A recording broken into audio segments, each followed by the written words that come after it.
right? You have to invest in yourself and in your business in order to make money. Yeah. Like for me, so veterans know who I am and I can truly help them.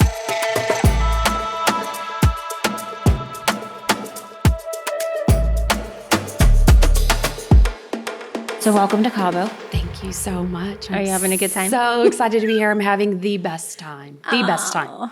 It's been incredible. Yeah. Yeah, so happy, so happy. So before we get into like all things mortgage, why don't you share with everybody a little bit about yourself and how you came to do what we do? What we do. Yeah, that's a interesting story, or at least I like to think so. So I was in the Air Force for 30 years and I retired in 2018. And I started off as a defense contractor for a little while because, I was in the military for 30 years. What do? You work for the government, right? That's just what you do. So I went to do that job for a little while and I was like, oh, this is just life sucking. It just really was terrible. It wasn't my jam. Yeah. I really have to connect with people day to day, and I wasn't getting the opportunity to do that in that contract. And so I really needed a change. And a girlfriend of mine who's in the industry said, you should come be a mortgage broker. I think you really would enjoy it. And initially I was very skittish. I was like, no, thank you. Like sales, like not my jam. I came from a guaranteed paycheck for 30 years, right? Yeah, like it's very different. Very different. And she said, no, I think you'll be great. And so I just gotten a promotion. So I like got a little skittish and held off. But about 5 or 6 months after she asked me, I said, okay, I'm going to do this. I'm going to give it a shot. I'm going to do it. And so that's how I came to do it. It's kind of a long way around, and I haven't been doing it very long, only about 4.5 years now. Okay. But I really do love it. Girl, you've made a name for yourself in 4.5 years. Thank you. Yeah, thank you. I appreciate it. Yeah. Well, let's talk about a lot of, because I know you're big into VA loans. We'll get there. Let's also talk, you give a lot as far as government affairs for our industry at large. Yeah. Let's go ahead and start there. Okay. Yeah, sure. So once I got into mortgages, I immediately realized that there's things that I know about how kind of our government works and how, regulations work and so on and so forth that I could contribute, right? Like there's things that I know that would be helpful in this industry, and in particular with VA loans, right? And so I really just started looking for as many opportunities as I could find to help veterans and consumers just in general get their voices heard. And just make the space better for those people. And so I am involved in probably 3 or 4 groups that help me do that. So, I don't know. Do you want me to go into those? Yeah. Yes, girl, yes. Okay. So I'll start with, I'll kind of start with vetted VA. Yeah. And we don't do like government affairs specifically in that group, but I do, get the opportunity to be kind of boots on the ground with a lot of veterans, a number of veterans that I wouldn't normally have access to with just my own pipeline. So there's people that come into that group that are asking questions every single day about their loan benefit. And so it allows me to see the issues that they're facing. And then I take that and go to Veterans Association of Real Estate Professionals or the Broker Action Coalition and use those data points to, go to either Congress or the Department of Veterans Affairs directly and let those concerns be known and say, hey, like we really could change this and it would make things better for veterans. Or like I said, consumers, it doesn't have to be a VA loan, but primarily that's what I do. So anyway, Yeah, I love that. Yeah, I love that. So in serving veterans, why would somebody want to work with somebody specifically that's well-versed? Because it is very niche-y. It's like, very different. I don't know anything about VA loans. That's like fine. 0. Yeah, that's fine. Yeah. Like, I don't always even know. Call me. Always call me. Yeah. So for sure. So it was like a DD-214. I'm like, I don't know what that is. What's a Tidewater? I don't know either. So go in, like, what are those specific challenges that somebody that has an entitlement, meaning like you've served and now you can do a 0 down loan, just about as much as I know. Right. Why do you want to work with somebody obviously well-versed in them? as opposed to somebody like me. Yeah. What are those like hiccups that you can solve for them? Yeah, for sure. So there's a few different things. First of all, there's a lot of really bad information out there, or at best mixed information. So one place you may hear you can use your VA loan more than once, and another place may say, no, you can't, and things like that. So I would say the very first thing that why it's so important, and it's shocking to me how many companies who say they serve veterans, who have veteran or USA or Navy or something like that in their name. Yeah. Really don't do always their due diligence and make sure that veterans are truly qualified. So the very first thing your loan officer should be doing is pulling your certificate of eligibility. If they're not starting there and you're trying to use a VA loan, or even if you're trying to use a conventional loan, but you think you may be eligible, this just happened recently. I'll give a quick story here. So I had a client call me up, and he's already got a VA loan, and I don't know, it's using maybe 3/4 of his entitlement. And he's like, and so we're chatting, and he's like, okay, well, I'm going to have to go conventional because, I don't really have entitlement left. And I'm like, so we chatted for a little while, and I said, do you mind? Can we just let me look. Let me just check. Yeah. And let's just see where we're at. So I know we can for sure rule it out. So sure enough, I check, and he was going to put 20% down with a conventional loan because he didn't want to pay PMI. Yeah. And he could, right? I'm like, okay, great. So I looked it up, and he had enough entitlement that he only really needed about 12% down to go ahead and get into that second loan. Yeah. And I was like, no, you can do this with only like 12% down, and it'll like cut your down payment almost in half. And he was like, oh my God, you got to be kidding me. And so sure enough, he's like, we're going to go ahead and move forward with the VA loan. But it was because he was pre-approved, but the other loan officer never checked his certificate of eligibility. So that's wild. Yeah. So that's the sort of thing. Yeah. That's why you want to work with somebody who really knows what they're doing and is going to take the time to dig into your specific situation and figure out what's best for you. Yeah. There's not a one size fit all or a blanket thing. You really need people that are specialized. Yeah. Yeah. I would not know it too. Any of that stuff. Yeah. Yeah, it's okay. I mean, I'm calling you for investment help. Okay. So I didn't even know. I was like, I had a client who was in the Air Force. Okay. And is there something maybe about Air Force, maybe you don't automatically get entitlement, or maybe they were Guard or Reserve, maybe and so it takes a little bit longer. I don't know. I was like, he's like, I don't have a DD-24. I got a different one that sounds like this, and I was right. I don't even know what to do with this. Yeah, guy. so he was probably Guard or Reserve, and he wasn't sure if he qualified or not yet. Yeah. The qualification requirements for Guard and Reserve are a little bit different than they are for active duty. Yeah. So it sounds like that's what happened. Okay. Yeah. Okay. Yeah. So tell me, what are your biggest challenges in business? Gosh, I don't even know. I have a couple really, and they're just personal things, So, I'm not a big company, so advertising is a challenge, like getting here I have all this knowledge and background and ability to help people, but people don't know about you. Yeah. Right. So that's difficult. I was really struggling with the whole processor LOA thing for a little while. And I think I got that locked in. I have an amazing teammate now who's helping me out, and he's just incredible. How'd you find him? Shout out Nick. He is is actually a loan officer in our company. Okay. And he's just been in the industry for a really long time. He's a veteran himself, so he knows VA loans too. And I was very sad. My existing processor had to, focus on family. She had to readjust her priorities, which I totally understand. And so I was on the hunt, and I was really nervous. Yeah. But he was right there under my nose the whole time. And it was my boss. He was like, hey, have you checked with Nick? And I was like, oh, I haven't. That's a great idea. Yeah. And I called him up. I'm like, hey, how would you like to do this? I really need a processor and an LOA. Yeah, and I know you're really good and can do both, and you're licensed and all that good stuff. And so he said, yeah, let's do it. So we negotiated an arrangement, and that's great. He's incredible. It's hard to as entrepreneur, we're just going to blanket that, or a woman in mortgage. For sure. There's a couple of things that are hard. It's to get to the next level, you have to have a team because we can't do all the things, right? Yes. Being able to identify who those people are and get them in the right space in your business. Sometimes somebody's really good. We just have them in the wrong role. Right. And identifying that and being able to manage that and all of that. What has been your biggest lesson as far as growing that support team? What's been the biggest thing that you were like, oh, if I had known this?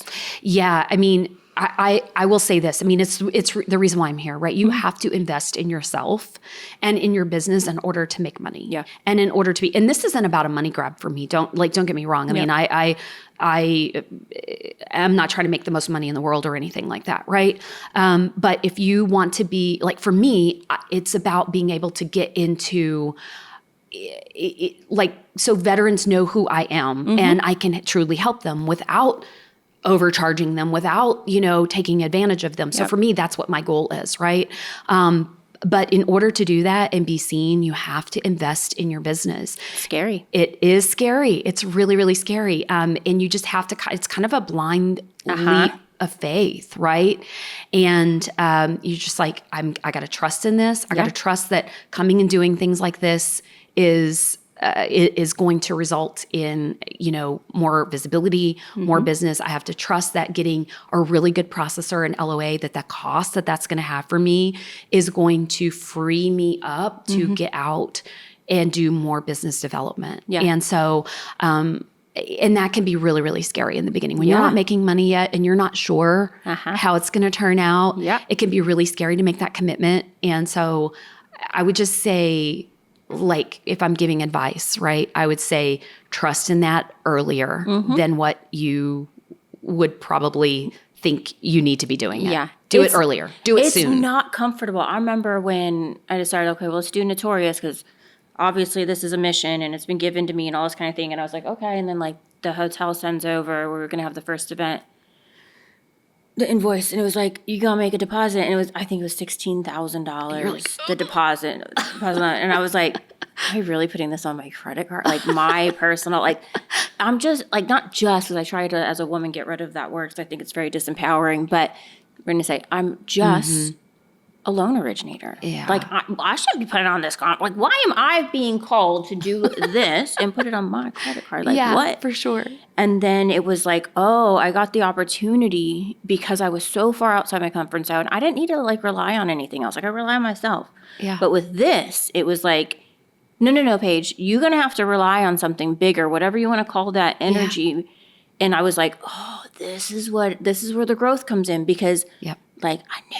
I was like, you don't have what it takes to do this. And the same thing when like, because I did not have an extra $100,000 just lying around. Like most of us don't have that lying around. Yeah, for sure. Or the contacts, but they come, right? Yes. But they don't come unless you're willing to take that step. That's correct. And that's the hard part that people get stuck in is they want stuff to already be there. They want the path laid out for them so it's easy. But the path don't get laid out until you take the step. It's like that gets laid out. And so you're literally building the plane as you fly it. Yeah. Like that's what we used to say in the Air Force all the time. Yeah. Like you're building the plane as you fly it.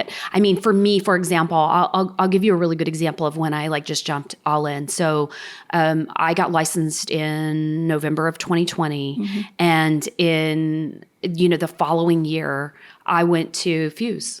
So 21, I went to Fuse. Because even from my time in the military, I know that networking. And if you guys don't know what Fuse is, it's like an industry conference. Oh, right. Yeah. I'm like, who's she looking at? Oh, our camera. Go ahead. So I went to our industry conference, like really big for mortgage brokers, and I'm just pouring all in. And was it expensive? Absolutely, but was it worth every penny? Absolutely, because I know the power of networking, and people aren't going to know who you are or what you do if you're not putting yourself in front of them. And I will tell you, some of my most incredible referrals come from other brokers. Yeah. 100%. Like, and so it's not always just about like, having the client come directly to me and be directly in front of the client. A lot of times just letting your circle of people that you work with know who you are and what you do and what you like to do and where you can do it. And, prove that you're a good person and trustworthy and that you'll take care of their people that they send your way. And, it results in amazing business. So. Yeah. Well, it's true what they say. It's like your network determines your net worth. 1,000%. And getting yourself in the room one thing I learned, it was like, for a while, I was like waiting for somebody to give me the invite, and I was like, no, Paige, nobody's going to invite you. Right. You got to put yourself in the room. Right. You have to, like, I learned also on social, like, celebrating myself, because a lot of times we wait for somebody else to be like, let me celebrate you. And I was like, you can be waiting a whole long time. You better go out there and celebrate yourself, put yourself in the rooms, make those connections. Yes. When I did Notorious last year, my travel expense, like line item on the P&L, went from $25,000 to $50,000, because I knew if you're going to do this event, you got to meet the people that can help pay for it. Yep. And for so, sure. I had to extend myself and do that. But then, like, fuck, we're in Cabo. I know. This is it's what amazing. we're doing now. I know. Look at this. It's incredible. Yeah, it's wild. Yeah. It's wild. I mean, and I will tell you, so I went to Fuse in 21, and in 22, I did get the invite. I got the invite to be on the stage. Now it's short. I'm not like a big featured, like panelist, That's okay. The ones that are making, $100 million a year. Like I wasn't that person, but they gave me the opportunity to tell my story, and they gave me a breakout during the VA session. Yeah. So I got to teach other brokers how to recruit veterans to be brokers with like loan officers, because there's a program that you can use. I would love to talk about that if you don't mind. Yeah. But anyway, and so it was amazing. And so now I'm in this room of people that are all interested in VA loans, and I'm helping them recruit loan officers that, that are veterans, that have an incredible work ethic, that have incredible networks, to come into their brokerages. And so, so I'll just tell you a little bit about that. So there's a program that's called SkillBridge, and it's for transitioning veterans. It's a DoD-wide program, so all the services offer it. It's slightly different depending on what service you're working with, but it's generally speaking, it's the same, because it's managed by the DoD, or Department of Defense. Yep. All my acronyms, sorry. And so what it does is it allows veterans to find new skills and learn new skills while they're still active duty, while they're still being paid by the government, active duty pay, and hopefully learn a new skill with a company that would then hire them. Or maybe they may decide, this isn't for me. Yeah. Right? And again, it's called SkillBridge. So it's no cost to the company, but it's a ton of benefit to you and to the veteran who's transitioning. And so, that's what I got the opportunity to talk about. And, of course, people come to me still today saying, hey, I heard you talk about SkillBridge. How do I get started? So it's amazing. No, I love that. And then also, like, we're going to come back from a branding perspective, because there's some things you said about getting yourself on the stage. Yes. Like, and hear what we're doing this weekend. We're filming podcasts, right? Yeah. It's like being part of our business. It's like you could know all the things. Yes. But if you're going to build online, you have to build that trust factor. People may know you. They may like you. They don't trust you. They're not going to work with you. Correct. And so how do we do that? And there are certain things about cutting yourself out as an expert online. You're like, you're on stage, you're teaching, you've become the trusted person within the industry and even within your network to say, like, I got you. Right. So that's kind of why we're here with STANDOUT. Yeah. Is to highlight everybody in that way. And I got the opportunity, like what I really liked about, I didn't have the opportunity to, like I said, I'm not the one that's the $100 million, person, but I got the opportunity to tell my story, who I am, where I come from. Yeah. And when people hear that you're doing VA loans and you're invested, but they also heard that you served 30 years in the military beforehand, they're like, oh, wow. And they hear how you got into it, how you were like, where you were at in your life. And I started off that with, the number 51, like my first slide just said 51. And, and I'm like, 51. That's how old I was when I got into this industry. And sometimes you just have to reinvent yourself. I didn't know I couldn't even spell mortgage. Yeah. You know what I mean? Like there is a T. There's a T. Yeah. There's a T in there. Anyway, you know what I mean? And so, and starting over with something so out of your comfort zone at that age is very, very scary and intimidating, but you can do it if you're all in. Yeah, that's great. I love it. I love it. That's just a message for everybody, regardless, right? For sure. Is that there is no time limit on success. And, there's plenty of people that have their biggest successes in that second part of life. Absolutely. Yeah, I know for myself, like, because I stayed at home with my kids for like 8 years. Right. And then there was that God, I remember, I'll tell you a personal story. I had a friend called me during this time of like staying at home with my kids. I was an account executive for a really long time, came home, had kids, and I was like, always felt like I wanted to do something, but I hear I'm just like raising kids. And I had a girlfriend of mine that had stayed in the workforce. And I'm so grateful I was able to stay home with my kids. But I remember she called me to change her address for like Christmas cards. Okay. And she's like, I'm going to change your address. We bought a new house. I'm like, oh, yeah, congrats. And, you know, being with the background we have logins for like all public data. So I'm like, let me look at what house they bought. I was like, oh, like $1 million house. Like, what? We were like in our 35 maybe. And I like spun out for a couple of days, like, what? Like, how? And I'm like, let me look at what they sold their last house for and all this. Like, I got like in the woods. And like, invested. Yeah. Totally invested in their story. 100% crying at my dining room table, thinking like, what have I done to my career, right? Like, I flushed it down the toilet to stay at home with my kids. Well, I'm getting a little You didn't flush it down the toilet, by the way. Yes, I know like now. your kids I are didn't very. know that then. Yeah, right? yeah. At the time, sure. I remember sitting there for a couple of days, like, what? And thinking, like, well, yeah, you know, they got to climb the corporate ladder. They got C-suite titles. They got the 401k. What did I do? Like, that cost of staying home was, at the beginning, staying home with my kids was everything. And then it was like, oh, there's a financial cost to that. Yes. And so I remember when my youngest got finally into probably like preschool. And I had to figure out like, what do I want to do? How do I want to come back into the industry? And I just knew I didn't want to work for somebody else. Right. So I was like, all right, let's go get an originator. Like, let's do the process. I get my real estate license. Let's get an originator license. And I remember my mom would like float me like rate term refis, like FHA streamlines, easy deals. I'll charge no money. I'll charge like a half of a point to do it. It would be an extra like $3,000 into my house every couple of months. Right. And it was such a big deal. I remember being like, and then that wasn't that long ago. Like my youngest is 9 now.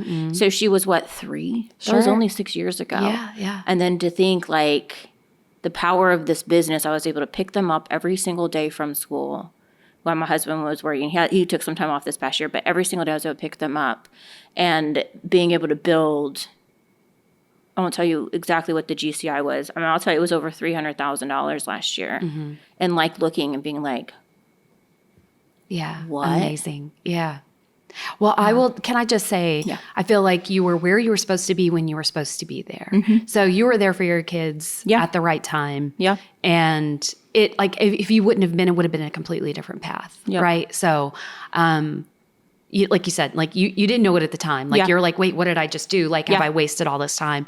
But you didn't. Yeah. And you were where you're supposed to be, and you're where you're supposed to be now. So it's amazing. It's wild. I love it. What a crazy story. Yeah. An amazing story. Yeah. It's awesome. So tell me, what do you see for yourself over the next like 5 years? What does Gay want to do? So, I mean, I obviously want to continue to grow my business. If I'm being perfectly honest, like, you know, probably 5 years it might be where I'm starting to sunset at least my own origination. Yep. Maybe I'll own a business then, have, you know, start focusing on training, and build other amazing loan officers. But yeah, I mean, from between here and there, you know, I just want to continue to grow the business and make positive changes for veterans in the VA loan space. If I had all the money in the world, every single veteran would know about their VA loan, because that's a big deal. Right there's only like 30% of the veterans even know that they have the benefit. Even smaller number use their VA loan. I get it. If you're making an educated choice that you don't want to use it, that's fine, as long as it's educated and you're aware that it's there for you. But yeah, I mean, if like sky's the limit, that would be, if I could make that happen. That would be incredible. Yeah, for sure. If I could just get paid to go around and teach people about their VA loan, and it doesn't even have to be like what I'm making right now, right? Yeah. Like if I could make a decent, livable wage and not have to pay for my travel, somebody else pay for that, right? That's what I would do. I would go around and just teach veterans all day, every day, how to use their VA loan. And by the way, when I say veteran, just to clarify and qualify, veteran means anybody who's eligible for the VA loan, not just an actual somebody who's previously served. Okay. So it could be active duty. It can be a veteran. It could be, there's a, surviving spouse. There's a few other categories that fit into the VA loan space, but that's what I would do. Yeah. All right. I would love to do that. From your lips to God's ears, right? I love it. Yes. Yeah. That would be amazing. Yeah. We're going to hold that vision for you. Yes. That's where it starts, right? Yeah, it's like for sure. having that vision and then being open to allowing the path to be let out in front of us. I love that. And also enrolling everybody else. Yes. You're on my journey now. Yeah. I love that. What else do you want to talk about? Gosh. You want to talk about, let's see. I don't know how you balance work and life. You want to talk about challenges of being a female in a male-dominated space. You want to talk about... Gosh, I've done all of those things my whole life. Yeah. You know what I mean? Like I did, like for me, this is not as hard for me to, I feel like, be accepted, if you will, just because I've lived in a male-dominated space my entire life. Yeah. Entire life. And so I know how to navigate that without even thinking about it. Like when people bring that up, it's not a conscious thing that I do because I've just had to live it my whole life. Yeah. You know what I mean? Like when I first came in the military, it was like 7% women. Oh, wow. And so What made you want to go in the military? Oh, God. There was a couple of reasons. I was in a toxic relationship, like physical relationship that wasn't good. And I knew that I needed space, that physical space. This is in the 80s. So I knew that physical space would be what I needed. Like we didn't have cell phones. We didn't have like that connectivity that we have now. So I knew that if I could get some physical space, it would be good. Helpful. Yeah. And I wasn't ready for college. Like I just hated school so much. And the Army recruiter started trying to recruit me. And I was like, I started talking to my uncles who were both in the military, and one had been in the Marines and in the Army. And he was like, definitely neither one of those. He's like, I personally recommend the Air Force. And I'm like, that's good because I'm not a swimmer, so the Navy's probably not a good fit for me.